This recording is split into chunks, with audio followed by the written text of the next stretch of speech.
हामी आज सन्तुष्टि कविता पढ्छौँ होइन। सन्तुष्टि कविताको अस्ति हामीले लगभग व्याख्या गरेका थियौँ। आज पनि हामी त्यसलाई व्याख्या गर्ने काम गर्छौँ।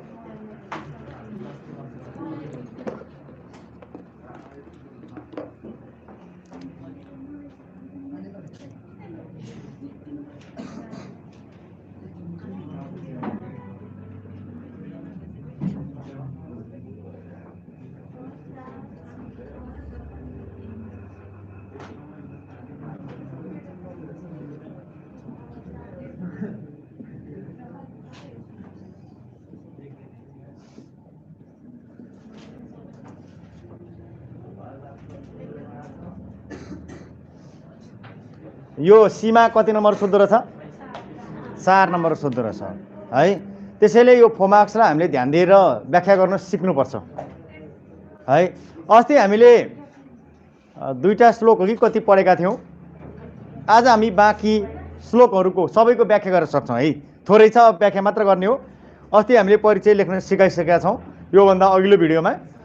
आज चाहिँ हामी व्याख्या गर्न मात्रै सिक्छौँ। हेरौँ तेस्रो श्लोकबाट होला। दोस्रो श्लोक सकिसकेको छ मैले अस्ति। मैले के सकेको छ अब हेर्नुहोस् है। खाने त एक पेटै हो त्यसैले टम्म हुन्छु म भनिसकेको छ। यो कति अक्षरमा विश्राम लिने भनेको थियो? यसमा कति अक्षरमा? 8 अक्षरमा। हामीले यो कविता पढ्दा जहिले पनि 8 अक्षरमा के गर्नुपर्छ? विश्राम लिनुपर्छ। जस्तै खाने त एक पेटै हो, 8 अक्षरमा ठ्याक्क विश्राम लियो, त्यसैले टम्म हुन्छु म। लाउने एक जोरै हो त्यसैले गम्म हुन्छु म। जमिन 3 हातैको, यो पनि 8वटा अक्षरमै ठ्याक्कै रोकिन्छ। जमिन 3 हातैको सुत्नलाई प्रशस्त छ। घामा पानी सक्यो त झुपडी मग्न मस्त छ। यो चाहिँ हामीले दुईटा श्लोकको चाहिँ अस्ति व्याख्या गरेका थियौँ योभन्दा अघिल्लो च्याप्टरमा अथवा अघिल्लो भिडियोमा। आज हामी त्योभन्दा पछाडिको अथवा तेस्रो श्लोकबाट हामी व्याख्या स्टार्ट गर्छौँ। अब कोही पनि नबोल्नुहोस् ल, मैले स्टार्ट गरेँ। यो कुन छन्दमा छ भनेको थियो अस्ति? अनुष्टुप छन्दमा लेखिएको छ। यो कति अक्षरको हुन्छ भनेको थियो? 16। र विश्राम कतिमा? 8मा। 50% विश्राम रहेछ। यसरी बुझौँ है। यो त्यति गाह्रो छैन। कविता मध्येको कक्षा 10मा जम्मा 3टा कविता छ। 3टा कविताको सबैभन्दा सजिलो कविता यो। एकदम बुझ्न सजिलो छ कि हामीले भोगेका कुराहरूकै यहाँ व्याख्या छ। हामीले लिएका तनावहरूलाई चाहिँ कसरी मुक्ति पाउने भन्ने कुराको व्याख्या छ। यहाँ त्यति गाह्रो यो छैन। हेरौँ तेस्रो श्लोक। स्वावलम्बी सके बन्न कुनै चाहिन्न नोकर, सर्वत्र जाँगरै तात्युस् कसले लाउने कर। अब हेर्नुहोस् है, यसले भन्न खोजेको के हो? स्वावलम्बी सके बन्न भनेको छ यहाँ। स्वावलम्बी भनेको के हो? स्वावलम्बी भनेको इमान्दार पनि भयो, आफू आफैमा के गर्ने? कर्म गर्ने र अरूको भर नपर्नेलाई नै हामी के भन्छौँ? स्वावलम्बी। स्वावलम्बी सके बन्न कुनै चाहिन्न नोकर। यदि हामी आफ्नो काम आफै गर्न सक्यौँ भने, आफ्नो काम गर्न आफैमा जोस र जाँगर आयो भने हामीलाई कुनै नोकर चाकरको आवश्यकता पर्दैन। अब यसको व्याख्या कसरी गर्ने? हामी मानिस भएर जन्मिएपछि हामीलाई माया, मोह, लोभ, लालच इत्यादि कुराहरू मनमा उब्जिरहन्छ र कर्म गर्ने जोस र जाँगर पनि के हुन्छ? धन सम्पत्ति बढ्दै गयो भने कम हुँदै जान्छ। जसको कारण मानिसमा नोकरको एउटा नोकर चाहिने अनुभूति प्राप्त हुने, अनि म चाहिँ धनाढ्य व्यक्ति हो भनेर छिमेकीलाई के गर्ने? पोज देखाउने अथवा हेप्ने प्रविधि आदिको कारणले गर्दा हामी मानिसहरूले के गर्ने गर्छौँ? नोकर चाकर राख्ने गर्छौँ। त्यसैले त्यस्तो नोकर चाकर राख्नु, आफ्नो सक्दा सक्दै नोकर चाकर राख्नु भनेको राम्रो कुरो होइन। तपाईँ खरबपति हुनुहुन्छ, तपाईँसँग 4-5वटा प्लेन छ, 4-5वटा हेलिकप्टर छ, विश्वका यावत चिजहरू तपाईँहरूसँग छन् भन्दैमा हामीले नोकर चाकर राख्नु हुँदैन। हाम्रो दुई हात र दुई खुट्टा हुन्जेल हामीले आफ्नो कर्म आफैले गर्नुपर्छ, आफ्नो घरको काम आफैले गर्नुपर्छ। नोकर चाकर राखेर छिमेकीलाई देखाएर केही पनि हुँदैन, त्यसबाट निम्त्याउने घटनाहरू के हुन सक्छन्, बढ्न सक्छन्। जस्तै तपाईँहरूले नोकर चाकरकै कुराबाट हेर्ने हो भने अस्ति एउटा घटना भएको थियो। नोकर चाकरले नि के गर्यो, मालिकको श्रीमती मारिदियो। यो वर्षकै घटना हो कि होइन, यो 2000 कति सालकै घटना हो, यो 77 सालकै घटना हो, हाम्रै यही काठमाडौँकै घटना हो। यदि त्यस्तो अवस्था नभएको थियो भने त, यदि नोकर चाकर नराखेको थियो भने के हुन्थ्यो, मर्ने त्यस्ता घटनाहरू हुने थिएनन्। अब के हुन्छ भने आफ्नो सन्तान र अरूको सन्तानमा देखाउने व्यवहारहरू के हुन्छन्, मानिसमा फरक हुन्छन्।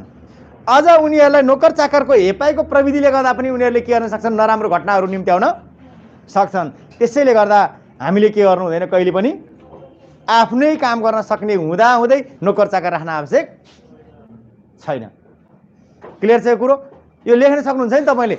यसलाई व्याख्या गर्ने भनेको कुनै उदाहरण दिएर के गर्ने हो, आफूले व्याख्या गर्ने हो, यो त्यति गाह्रो छैन।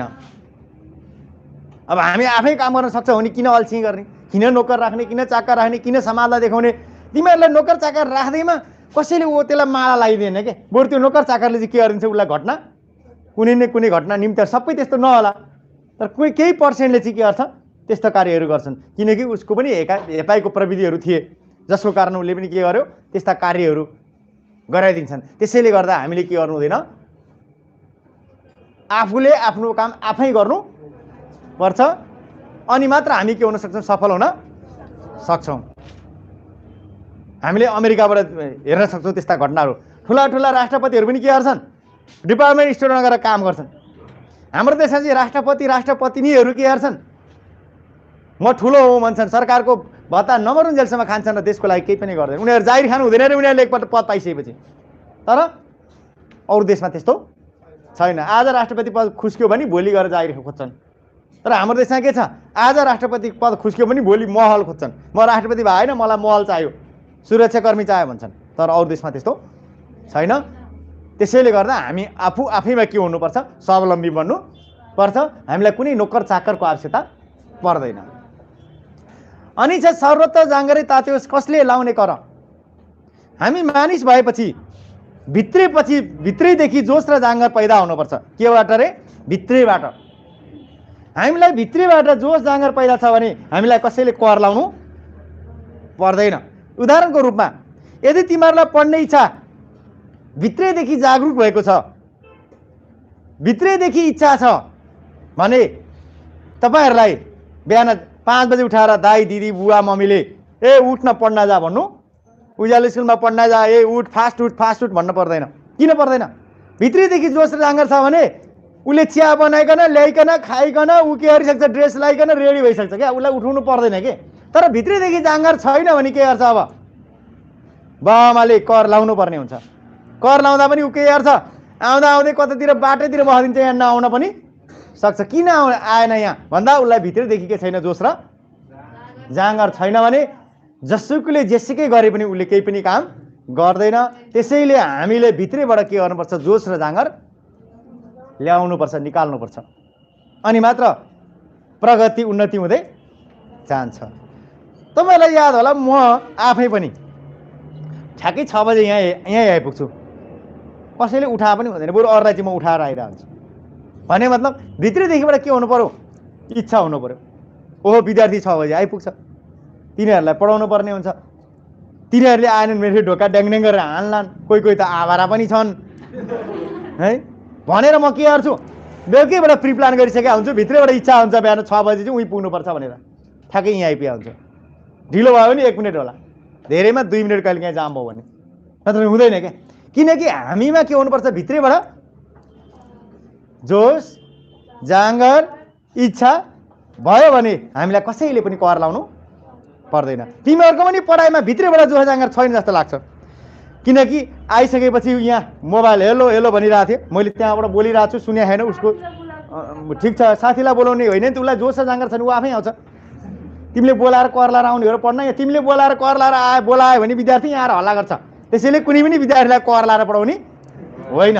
भित्रैबाट जोस र जाँगर छ भने, उसको इच्छा छ भने उसले पढ्छ। अब जोस जाँगर छैन भने हामीले कर लाएर हुनेवाला छैन। कुरो बुझ्नु हो नि। त्यसैले के हुनु पर्यो, हामीमा एसएलसीमा चाहिँ A+100% आउँछ भन्ने आत्मविश्वास भएर जोस जाँगर निकालेर आफै अगाडि बढ्यो भने 100% के आउँछ, A+ आउँछ। तर जोस जाँगर छैन भने सोर्दाखेरि A+ आउन नि सक्छ, A- आउन नि सक्छ। A- भनेको चाहिँ 0 है, फेरि त्यसरी बुझ। यो त्यस्तो चाहिँ होइन भनेको छैन। A- भनेको 0, A+ भनेको हाई लेभल हो, A- भनेको 0 हो क्या, त्यसरी बुझ। अब त्यसैले हामीले के बुझ्न आवश्यक छ भने यदि तिमीहरूमा भित्रैदेखि जोस र जाँगर छैन भने तिमीहरूमा आउने के ग्रेड हो, E ग्रेड हो। E ग्रेड भनेको के हो, E ग्रेड। अब हेर लप्पो खाइदिए ग्रेडलाई E ग्रेड भन्छ, बुझ्यो नि। अब त्यसैले हामीमा भित्रैदेखि के हुनुपर्छ, जोस र जाँगर पैदा हुनुपर्छ, अनि मात्रै हाम्रो A+ आउन सक्छ र जिन्दगीमा हामी अगाडि बढ्न सक्छौँ र केही गरेर देखाउन सक्छौँ। त्यसैले हामीमा जोस र जाँगर के हुनुपर्छ, भित्रैबाट तात्नु पर्छ, अनि हामी अगाडि बढ्न सक्छौँ, के होइन। मैले यहाँबाट गाडी स्टार्ट गरेँ, भित्रैबाट जोस र जाँगर छैन भने गाडी जाला, अब घुम्नु त पर्यो नि, जाँदैन। त्यसैले जोस र जाँगर चाहिँ हामीले जहाँ पनि निकाल्नु पर्छ। तिमीहरूलाई जोस र जाँगर छैन भने घर पनि पुग्दैनौ, तर घर चाहिँ किन पुग्छौ, जोस र जाँगर निकालेर खाना पाइन्छ त्यहाँ गएपछि अनि पुग्छौ। तर यहाँ आउँदा चाहिँ किन निक्लिँदैनौ, सरले कराउने हो, जोस र जाँगर अलिकति लस हुन्छ यहाँ आउँदाखेरि चाहिँ, किनकि कराइहाल्छन्, पढ्नु परिहाल्यो। कपी नलेखे पनि कपी लेखेर यसो लेखा जस्तो, नलेखे नि के गर्नु पऱ्यो, सिसी क्यामेराबाट देखिन्छ यसो हल्लाएर नि बस्छ एक दुईजना चाहिँ, लेख्न अल्छी लाग्यो नि त, अनि पेन चाहिँ हलाउन्जेल त लेखा भइहाल्थ्यो नि, हलाउँछ लेखा जस्तै गराउने क्या मलाई। एकजना त्यस्तो पनि छ, मैले देखिरहेको छु त्यसलाई है। त्यो जोस जाँगर रहेछ, जोस र जाँगर। अब यतिसम्म पेन हलाउन सक्ने क्षमता छ भने लेखा जस्तो गर्ने क्या, अब यहाँ लेखा त देखिँदैन। अब यति गर्नु राम्रो होइन, यो बरु यो पेन यति हलाउन्जेल राम्रो अक्षरले लेख्यो भने के जान्छ। त्यस्तो पनि मैले एकजना मात्रै भेटेको छु यहाँ, एक क्लासरुममा एकजना विद्यार्थी पेन मात्रै हल्लाएर बस्छ है। अब हेर्नुहोस्, बुझ्नुहोस् हामीले। त्यसैले भित्रैबाट हामीले के गर्नुपर्छ, जोस र जाँगर ल्याउनुपर्छ है। अरूतिर जाउँ। सीमा विलासको छैन, स्वादा छैन गिलासको, खाँचो छ एउटै मात्र मित्रताको मिजासको। अब हेर्नुहोस् है, यहाँ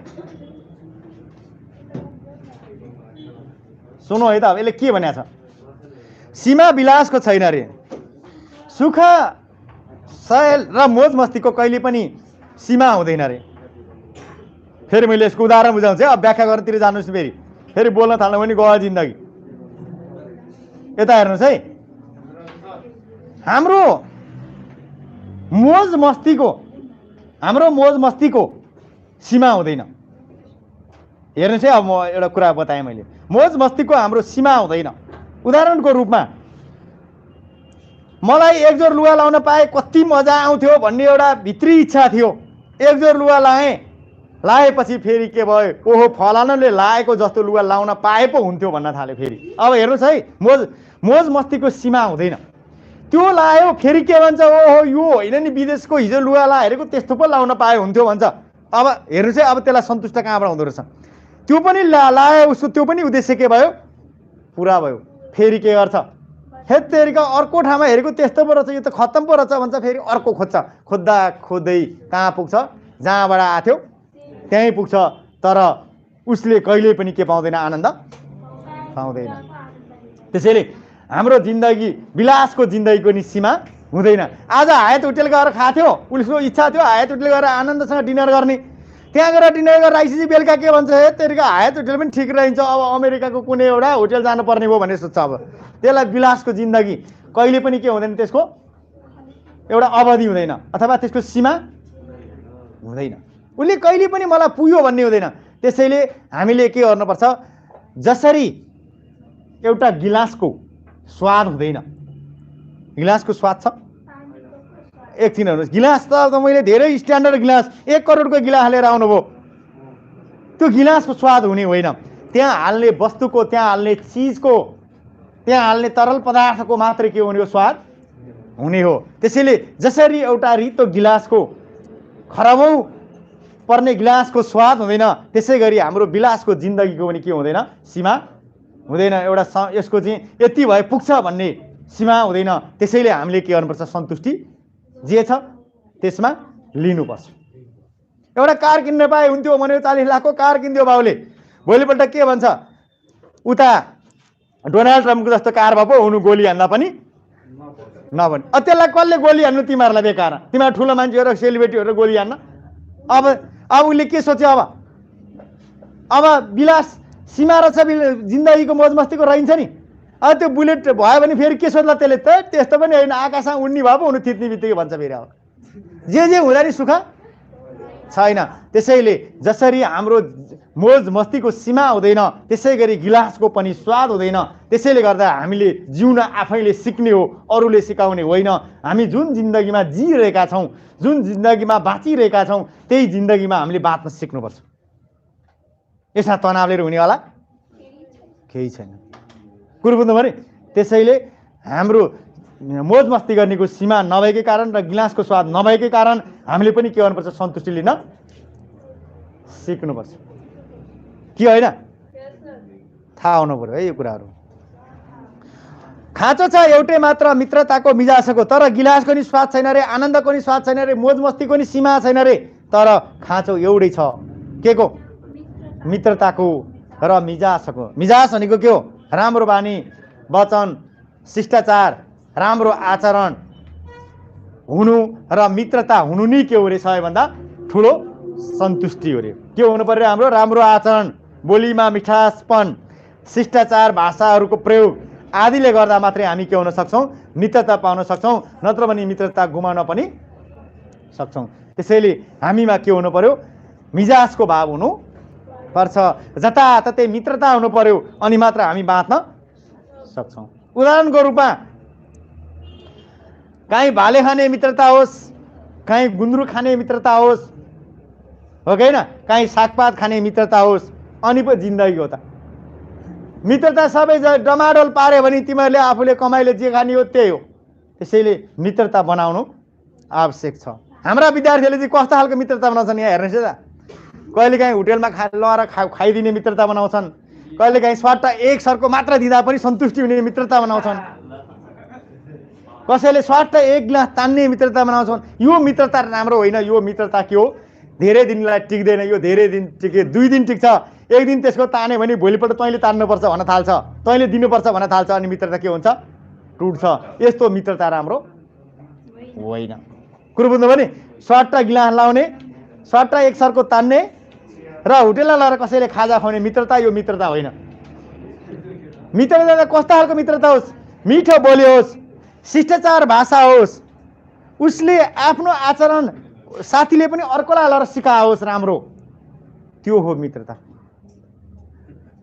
त्यो हो हाम्रो आचरण। त्यसैले हामीले जिन्दगीमा मिजासको बोली बोलेर धेरै मित्रता कमाउनु नै के हो? हामीले सन्तुष्टि प्राप्त गर्नु हो। जतिसुकै विद्यार्थी, मसँग विद्यार्थी कतिले पढ्छन्, तपाईँ यति कुरा बुझ्नुहोस् कि मसँग एसएलसी कयौँले पास गरे होला, मैले 22 वर्ष 23 वर्ष 24 वर्ष पुग्न लाग्यो, यो क्षेत्रमा लाग्यो। तर म देखेपछि जतिसुकै ट्यापे विद्यार्थी के गर्छ? चुरोटै खार्छ भने काचा खुचुक पारेर हातमै डल्लो पारेर सारी हिँ गर्छ, नमस्कार गर्न सकेन, यहाँ त चुरोट छ काचा खुचुक पारेको, अनि फ्यालेर भयो नि सर नमस्ते भन्छ पछाडि फ्यालेर। कमसेकम त्यतिसम्म आचरण त सिकेका छन् नि, धेरै नसिके नि, कराउँछ यसले भन्ने थाहा छ होइन। तर के गर्नु, मेरो अगाडि मात्रै यस्तो आचरण देखाएर हुँदैन, सधैँभरि यस्तो आचरण देखायो भने मात्रै के हुनसक्छ? हामी राम्रो हुन सक्छौँ है। अर्कोतिर जाउँ अब। समेटी घुस अन्याय चाहन्न म धनी हुन, आँखा छली परीक्षामा चाहन्न इलमी हुन। अब यहाँ तिमीहरूकै भाव पो आयो त। यहाँ एकैचोटि वात्तै धनी हुनको लागि, एकैचोटि नेपालको सबै मान्छेलाई देखाउनको लागि घुस खाएर जागिर खान राम्रो होइन। हाम्रो देशमा बढी घुस चल्छ जागिरको लागि। जिन्दगीमा एउटै व्यक्ति होला, म जागिर नखाने। मैले जागिर खाए भए उहिले म ठुलो पोस्टमा त हुन्थ्यो होला, तर सबैले चिन्दैन्थ्यो, त्यही एउटा क्षेत्रले चिन्थ्यो होला। जुन जागिरमा कहीँ पनि आयोग लडिनँ म, अहिलेसम्म आयोग लडेकै छैन। एउटा साथीले म आफै फर्म भरिदिन्छु त परीक्षा दिन मात्रै आइज भन्दा नि म गइनँ। किनकि म चाहिँ कस्तो खालको व्यक्ति हो भने मास्टर गरिसकेपछि यहाँ चाहिँ यो नेपालमा घुसपेट चल्छ है। पहिला पहिला हाम्रो पालामा जागिर पाइन्थ्यो, अहिले चाहिँ जागिर पाउन गाह्रो होला। हाम्रो पालामा चाहिँ जागिर पाइन्थ्यो। हाम्रो पाला भनेको 55-56 सालमा जागिर पाइन्थ्यो। अहिले 20 वर्षपछि के भयो? अहिले सबै चोरेर भए पनि पासै गर्ने भयो क्या। अब को राम्रो विद्यार्थी को नराम्रो विद्यार्थी चिन्ने गाह्रो छ अहिले। त्यसैले हामीले के गर्नु हुँदैन, जागिर खाएँ भन्दैमा कुनै काम गरे बापत तेरो घुस यतिले म काम गरिदिन्छु भनेर भन्नु हुँदैन रे। यो राम्रो होइन। यसले सन्तुष्टि दिँदैन। किन? आज मैले के गरेँ, एउटा जग्गा पास गर्नको लागि 1 लाखले म तुरुन्तै पास गरिदिन्छु, 1 लाख दियो, ठिक छ। भोलिपल्ट उसले 2 लाख खोज्छ, ओहो योभन्दा बढी माया भए दिन्थ्यो भनेर 3 लाख खोज्छ। एक दिन के हुन्छ? ऊ कसको फन्दामा पर्छ? अख्तियारको फन्दा। कुन दिन सेक्युरिटी चेकिङमा आइरहेको हुन्छ सिभिलमा, ऊ आफैले घुस दिइरहेको हुन्छ। अख्तियारकै मान्छेले, ऊ आफै समूहनी मान्छेले उसैले घुस दिएर उसैलाई समाएर लैसकेको हुन्छ। अब सकिएन जिन्दगी। त्यसैले घुस त खानुस्, तर के हुनु, सीमित तरिकाले खानुस्। खाना त खानुस्। घुस त तपाईँले खानु भएको छ। ककसको घुस खानु भएको छ थाहा छ? ककसको? ड्याडी मम्मीको सबैभन्दा बढी घुस तपाईँहरूले खानु भएको छ। यहाँ के भन्नुहुन्छ, म किताब किन्छु मम्मी भनेर ल्याउनुहुन्छ, आधी पैसा जति यहाँ 500 लाग्ने छ नि 1000 माग्नुहुन्छ, 1000 लाग्ने छ नि 2000 को घुस खानुहुन्छ। उहाँहरू एक्स्ट्रा 1000 घुस खाएर आउनुहुन्छ। यहाँ सरले भनेको हुन्छ 100 रुपियाँ फी तिर्न 200 मम्मी 200 लाग्छ अरे भनेर ल्याउँछ घुस खा। यो पनि घुस हो। तपाईँले सोध्नु भयो होला सरकारी कर्मचारीले मात्रै घुस खाँदैनन्, तपाईँहरू कतिले घुस खानु भएको छ। त्यसैले कहिलेकाहीँ हामी पनि घुस खान्छौँ, किनकि 500 पर्नेलाई 700 भनिदिन्छौँ। त्यो घुस हो है। त्यो के हो? त्यसलाई चाहिँ कस्तो खालको घुस भन्छ भने त्यो चाहिँ के भए बापतको घुस? त्यो चाहिँ खुसी भए बापतको घुस हो। तर कुनै घुस चाहिँ यस्तो घुस हुन्छ, कुनै घुस चाहिँ दुखी पारेर काम त गर्नै पर्छ, नगरी हुँदैन। त्यस्तो अवस्थामा घुस नदिई काम नगर्ने कर्मचारीहरू भएकै कारण मानिसहरू डुब्ने गर्छन्। त्यसैले हामीले कहिले पनि घुस चाहिँ खानु हुँदैन। तर विश्वको जुनसुकै देशमा घुस चल्छ, तर सबैभन्दा कति देशमा हाम्रो देश पर्छ के अरे घुस खाने देशमा। त्यसैले हामीले घुस खाने काम गर्नु हुँदैन र हामी इलमी हुन सिक्नुपर्छ, कर्म गर्नतिर सिक्नुपर्छ, पढाइतिर लाग्नुपर्छ। हामीले चिड चोरेर पनि पास हुनु हुँदैन, त्यो राम्रो होइन। किनकि त्यसले चिट चोरेर पास हुनु किन नराम्रो हो? हेर्नुहोस् है, तपाईँले चिट चोरेर A+ त ल्याउनु भयो, तर त्यो सर्टिफिकेट लगाएर इन्टरभ्यूमा तपाईँ के हुनुभयो? फेल हुनुभयो भने त्यो A+ को काम छैन। त्यसैले आफ्नै बुद्धिले आफ्नै मिहिनेतले लिएको परीक्षाको सर्टिफिकेट मात्रै आफ्नो सर्टिफिकेट हो, अरू सर्टिफिकेट तपाईँको होइन। त्यो सर्टिफिकेट के हो? कागजको खोस्टा जस्तै हो। त्यसैले हामीले के गर्नुपर्छ? इलमी हुनुपर्छ र अन्याय गरेर अर्काको घुस खानु हुँदैन र आँखा छलेर परीक्षामा पास हुनु पनि हुँदैन, चोर्नु पनि हुँदैन है। अनि मात्रै हामी के हुन सक्छौँ? ठुलो व्यक्ति र इमानदार बन्न सक्छौँ। किन परीक्षामा चोरेर पास हो भने किन राम्रो हुँदो रहेछ? त्यो सर्टिफिकेटले इन्टरभ्यूमा जाँदा के हुँदो रहेछ? ज्ञान नभएपछि फेल हुँदो रहेछ र फेल भएपछि के हुन्छ? अब काहीँ पनि काम लाग्दैन। त्यसैले गर्दा हामीले पढ्नु पर्छ। पढेर तपाईँको D+ र चोरेर A+ सर्टिफिकेट भरमा हुँदैन। D+ नि के गर्छ? जित्छ। सर्टिफिकेट देखाएर जित्नेवाला छैन। त्यो चाहिँ बुझ्न आवश्यक। जबमा पनि जितेन, जबमा पनि इन्टरभ्यू लियो, परीक्षा लियो भने जित्यो। नलिने त त्यस्तो नहोला। त्यो त कस्तो खालको हो भने त्यो कुनै पनि व्यक्तिले त्यो 3rd क्लासको त्यही उसले पनि त्यो चोरेर A+ ल्याए व्यक्तिले चलाएकोमा त्यो इन्टरभ्यू नलेला। यदि ट्यालेन्ट क्यापेसिटीले चलाएको बिजनेस छ भने त्यहाँ के हुन्छ? इन्टरभ्यू 100% हुन्छ। नहुँदा हुँदैन ल जागिर खाए तापनि काम बिगार्छ, काम बिगार्दा त्यो के हुन्छ? जागिरबाट आउट हुन्छ। जसरी पनि जागिरबाट आउट चाहिँ हुन्छ। बुझ्नुहोस्। त्यसैले हामीले पढ्नु पर्छ। नखाई सञ्चितता गर्ने लोभीको चैन छैन रे, खाएर नगरेकामा अर्को पापी हुँदैन रे। अब यो तिमीहरूलाई नि भनेको छ। यो हामीले धन सम्पत्ति कमाएपछि केही पर्सेन्ट खानको लागि पनि हामीले छुट्याउनु पर्छ। यदि हामीले कमाएको सम्पत्ति सञ्चित मात्रै गर्ने, त्यसलाई खानामा आफ्नो शरीरको म्यानेजमेन्टमा चाहिँ खर्च नगर्ने हो भने त्यो पनि काम छैन। त्यसले सन्तुष्टि पैदा गर्दैन। सम्पत्ति जम्मा गर्दै गर्दै गर्दै जान्छ, रातभरि निद्रा लाग्दैन, मेरो सम्पत्ति कसले लैजान्छ, त्यो पनि त्यत्तिकै मर्न सक्छ। त्यसैले हामीले कमाएको सम्पत्तिको केही पर्सेन्ट के गर्नुपर्छ, खर्च गर्नुपर्छ र केही पर्सेन्ट चाहिँ के गर्नुपर्छ, डिपोजिट गर्नुपर्छ। के को लागि? भविष्यको लागि। यदि बिरामी भइहाल्यो, मानौँ केही अपरेसन फ्याटै गर्नु पर्यो, त्यस्तो अवस्थामा हामीले पैसा पनि डिपोजिट गर्नुपर्छ र नखाई धन सञ्चित गर्नुभन्दा केही पर्सेन्ट सञ्चित गर्ने र केही पर्सेन्ट चाहिँ के गर्नुपर्छ, आफ्नै जीवनको लागि खर्च गर्नुपर्छ भन्छ। यहाँ हामी मानिसहरू मैले देखाएको छौँ गाउँघरतिर यस्तो हुन्छ कि पुरै टालेको लुगाहरू लगाइरहेको हुन्छ अनि पैसा चाहिँ कमाइरहेको हुन्छ, त्यसलाई सञ्चित गरे गर्छ, तर एउटा लुगा किन कहाँ हुनु, यो पैसा खर्च गर्छन् भनेर बस्छ र त्यसलाई विभिन्न रोग लाएर मर्छ। त्यसैले गर्दा हामीले के गर्नुपर्छ, आफ्नो शरीरको लागि, स्वास्थ्यलाई ख्याल गर्नको लागि अथवा स्वास्थ्यलाई स्वस्थ बनाउनको लागि हामीले केही पर्सेन्ट पैसा चाहिँ के गर्नुपर्छ, आफ्नै जीवनको लागि खर्च गर्नुपर्छ। जस्तै बिहान के खाने, दिउँसो के खाने, बेलुका के खाने, कमाइ गरिसकेपछि त्यसलाई म्यानेज त गर्नु पऱ्यो नि। ओहो, म यति कमाएर घर बनाउँछु भन्दा घर नबनिकन त चाहिँ मरिसक्छ क्या। किन? आफ्नो शरीरलाई के गर्ने, त्यसले मेन्टेन गरेन क्या। त्यसैले हामीले के गर्नुपर्छ, आफ्नो शरीरलाई पनि स्वस्थ राख्नको लागि मेन्टेन गर्नुपर्छ। अनि मात्र के हुनसक्छ, हामीले कमाएको सम्पत्तिको के हुनसक्छ, उपयोगी अथवा सदुपयोग हुन सक्छ। फेरि सबै खाएर सक्यो भने गयो नि फेरि जिन्दगी। कमाएको केही पर्सेन्ट चाहिँ के पनि हुनुपर्छ, बचत हुनुपर्छ। कुरो बुझ्नु पनि। त्यसैले मात्र हामी के हुन सक्छौँ, सन्तुष्टि हुन सक्छौँ र भविष्यमा केही गर्न सक्छौँ। स्वस्थ छैन भने केही पनि हुँदैन। त्यसैले हामीले स्वास्थ्यलाई पनि ख्याल गर्नुपर्छ भन्छ यसले। अनि अर्को हेर्नुहोस् है, यहाँ अब त्यो चाहिँ तिमीहरूको लागि छ। आँखा के अरे खाएर नगरे काममा अर्को पापी हुँदैन अरे। खाना चाहिँ खाने, बिहान नि घिच्ने, बेलुका पनि घिच्ने, तर दिनभरि काम नगर्ने, डुलेर खानेले त्यो जस्तो पापी संसारमा कोही पनि हुँदैन। त्यो महापापी हो त्यो चाहिँ। अब बुझ्यो? अनि अब अर्को कुरा, बाबुआमाले के गरे, दुःख सुख गरेर कमाए, खाना दिए, लाउन दिए, तर कर्म गर्दैन छोरो भने त्यो पापी हो। कर्म भनेको पढ्नु पनि के हो, कर्म हो। त्यो पनि के रहेछ, पढेन भने पनि के हुँदो रहेछ, त्यो जस्तो पापी संसारमा कोही पनि हुँदो रहेछ। त्यसैले पढ्नुपर्छ। तिमीहरूले पाप अन्त केही गर्नु पर्दैन, बाबुआमाको पैसाले खाने तर नपढ्ने पनि त्यो पनि पापी हो। त्यसैले हामीले पढ्ने कर्मतिर लाग्नु पर्छ। अर्काको भाग खोसेमा डाका अर्को हुँदैन रे, आफ्नो भर परे आफै लान्छनाले छुँदैन रे। अर्काको भाग खोसेर खाएमा त्यो चाहिँ डाका हुन्छ अरे, चोर्नु पर्दैन अरे क्या। अर्काको खानेकुरा खोस्नु पनि त्यो डाका हो अरे। अब हेर्नुहोस् यहाँ कस्तो कुरो छ, भाग खोस्नु के रहेछ, डाका, चोर रहेछ, फटा रहेछ त्यो।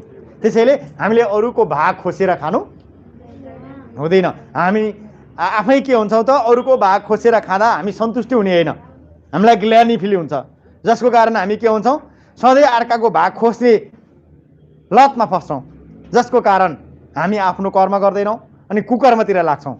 त्यसैले गर्दा हामीले अर्काको भाग खोसेर खाने होइन, आफै मिहिनेत र कर्म गरेर खानुपर्छ भन्न खोज्यो उसले। अनि अर्को छ, आफ्नो भएर आफै पर्यो भने हामीलाई कसैले पनि दोष लाउँदैन, तर हामी आफ्नो आफैमा भर छैन भने अर्काले नचाहिँदो दोष लाए पनि हो क्यारे भनेर हिँड्छौँ। किन? आफ्नै विश्वास नभएपछि नहुने कुरै भएन। भनिन्छ कागले कान लगायो भनेर दौडिँदै जाने होइन क्या, आफ्नो विश्वास हुनु पर्यो। मेरो कान दुखेकै छैन, काहीँ कागले तानेकै छैन त कसरी म त्यो कागले कान लगायो भनेर दौडिनु, चुप्लाएर आफ्नो विश्वास हुनु पर्यो क्या। तपाईँलाई कसैले के भन्यो, रिजल्ट आएको छैन, अघिल्लो दिने के भन्यो, ए तेरो त के आएछ, ई ग्रेड आएछ, तैँले भोलि रिजल्ट नहेर्दा पनि हुन्छ भनिदियो भने ए हो यार, हिजो मैले चोरेर सबै लेखाएको थिएँ, त्यसको सबै गल्ती भएछ क्यारे भन्छ। अब त्यसले यदि उसले आफै मनले पढेरै लेखेको हो भने उसले कुरो पत्याउनेवाला छैन, तेरो चाहिँ होला भनिदिन्छ उसले। त्यसैले गर्दा हामीले के गर्नुपर्छ, आफूले आफ्नो विश्वास गर्नुपर्छ। अनि मात्रै हामीलाई कसैले पनि लान्छना लगाए पनि हामीलाई डर हुनेवाला छैन। त्यसैले हामीले आफ्नो भर आफैमा गर्नुपर्छ, आफैमा विश्वास गर्नुपर्छ। अरूको विश्वासमा हिँड्यो भने कहिले पनि त्यो मान्छे अगाडि बढ्न सक्दैन। अर्को अलिकति छ, एउटा बाँकी छ। नआओस् आँतिने दुःख मातिने धन सम्पत्ति, यतिले राम्ररी चल्छ सारा जीवनको गति। हामीले धेरै सम्पत्ति छ भनेर मातिनु पनि हुँदैन, थोरै छ भनेर आतिनु पनि हुँदैन। यति भयो भने हाम्रो जीवन के हुन्छ, राम्रोसँग अगाडि बढ्छ। हामी जे छ त्यसमै सन्तुष्ट हुनुपर्छ, अनि मात्र हाम्रो जीवन अगाडि बढ्न सक्छ। हामीमा नभएको कुरालाई, हामीसँग हुँदै नभएको कुरालाई मनमा लिएर चिन्ता लिएर बस्यौँ भने जहिले पनि हामी के हुन्छौँ, उँधो गतितिर जाने गर्छौँ। त्यसैले गर्दा हामीमा जे छ त्यसैमा सन्तुष्टि हुनु पर्छ। त्यसैले सम्पत्ति हुँदैन पनि मातिनु हुँदैन, सम्पत्ति नहुँदा पनि आतिनु हुँदैन। कर्म गर्दै गयो भने एक दिन हाम्रो अवश्य पनि के आउँछ, दिन आउँछ। तर आतिने र मातिने गर्न थाल्यो भने हाम्रो जिन्दगी के हुन्छ, अब डामाडोल हुन्छ। उदाहरणकै रूपमा प्रचण्डजी सरकारमा पुगे तर केही पनि कर्म गरेनन्। केही त गरे होला, जनतालाई चाहिने कर्म गरेनन्। एक दिन के भए, पतन भए। उनी मातेका हुन्। त्यो ठाउँमा पुग्दा कर्म गर्दै भए के हुन्थ्यो, सधैँ राजा भएर बस्न पाउँथे। केपी ओलीजीले नि कर्म त गरे, तर के गरे लास्टमा गएर के अरे कहिले मिलाउने कहिले फुटाउने गरे, जसको कारण उनी पनि के भएको छन्, अहिले के हुन्छ थाहा छैन। कर्म त गरे, सुकर्म गरे कि कुकर्म गरे थाहा छैन। त्यसैले हामीले के गर्नुपर्छ भन्दाखेरि कर्म गर्नुपर्छ, तर ठाउँमा पुग्दैमा मात्तिनु हुँदैन, ठाउँमा नहुँदैमा आत्तिनु हुँदैन। अनि मात्र हाम्रो जीवन के हुनसक्छ, सफल हुन सक्छ। यो हामीले राजनीतिक कार्यकर्ताहरूबाट बुझ्न सक्छौँ, नेताहरूबाट, त्यसपछिबाट हामीले अरू मान्छेहरूबाट पनि हामीले यी कुराहरू बुझ्न सक्छौँ। त्यसैले गर्दा हामीले धन सम्पत्ति हुँदैमा आतिने र नहुँदैमा मातिने गर्नु हुँदैन। यस्तो भयो भने हाम्रो जिन्दगी के हुनसक्छ, आनन्ददायी तरिकाले चल्न सक्छ र हामी सन्तुष्टि पनि हुन सक्छौँ। यही नै हो यो श्लोकको बारेमा है। अब यो 5वटा श्लोक छ, यसलाई अर्को दिन हेरौँला। यो व्याख्या गर्न त्यति गाह्रो छैन है, एकदम सजिलो छ। यो आफ्नै तरिकाले व्याख्या गर्ने हो, गाह्रो छैन यो।